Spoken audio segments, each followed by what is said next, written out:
Hello and welcome to a new Vote 2022 KSAT Q&A. I'm Ivan Herrera, and today I'm joined by Maria Mendez, Service and Engagement Reporter for the Texas Tribune. Our first question comes from KSAT viewer Kenneth T. He asks, does a person need to provide their Texas ID, driver's license, or the last four numbers of their social security number to cast an in-person ballot and ensure that their vote is counted?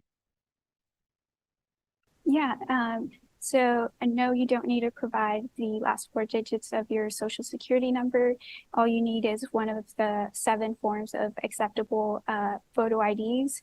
And the most common ones are your state driver's license or a state personal identification. You can also use your US passport, your citizenship certificate for the US. And there are a couple other accepted forms like a handgun license and a military ID, but you can get a full list at votetexas.gov. Our next question comes from a viewer who asks, does the address on my driver's license have to match the address on my voter registration card?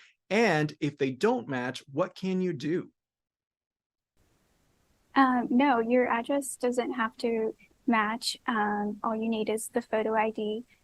So yeah, and as long as your registration is up to date, you should be good. As long as your registration is up to date, you should be good with that. Folks who are eligible and can't make it to the polls will be voting by mail, some for the first time. KSAT viewer Vanessa W. asks, if I'm registered to vote by mail, do I need to complete a new application? Well, it depends. Texas has 2 different types of applications. They have, I guess, like a regular application, and then they have an annual vote by mail application. And if you did the annual vote by mail application, that means that you opted to get a ballot for every single election in a calendar year. So you would be set for that. But if you didn't do that application, then you do have to apply again. And the deadline is October 28th. Many are ready to make their voices heard, whether it be at the polls or voting by mail. This question comes from Teresa C., who asks, when should people who vote by mail expect to get their ballot? There's no set date, but there are rules. And generally the rule is you should get your ballot 7 days after your ballot has been accepted by your county. And so, for example, if you apply by the deadline of October 28th, you should be getting your ballot by November 4th. This next question comes from Reshme T., who asks, when you move, does that information automatically get sent to the elections office? Generally, no. So that's why it's really important to update your address, and if you change your name by the voter registration deadline, which was October 11th.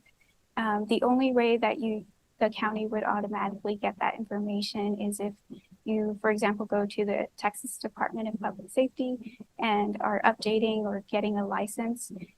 You can opt to register to vote then, and you can also change your address, and your county would then be notified, but generally no. Some people want to make a difference in their community by running for office, but they may feel intimidated by candidates with more money. Our last question comes from Philip R., who asks, how can I run for office without having the money other high-dollar politicians have? Yeah, so it's really hard to run for office at the statewide level if you don't have funding and money to pay, for example, statewide ads. But at the local level, for example, for school board or city or county elections, people have been successful just with garnering a lot of grassroots efforts. For example, doing a lot of block walking, knocking on doors, and outreach, and getting their name out there. So it can be done at the local level, but at the statewide level, it's pretty hard. Maria, thank you for answering our KSAT viewer questions. Viewers at home can visit texastribune.org to get voter guides for the upcoming election and find the latest election coverage from KSAT by visiting ksat.com/vote 2022. Maria, thank you for joining us on this Vote 2022 KSAT Q&A. Have a great day.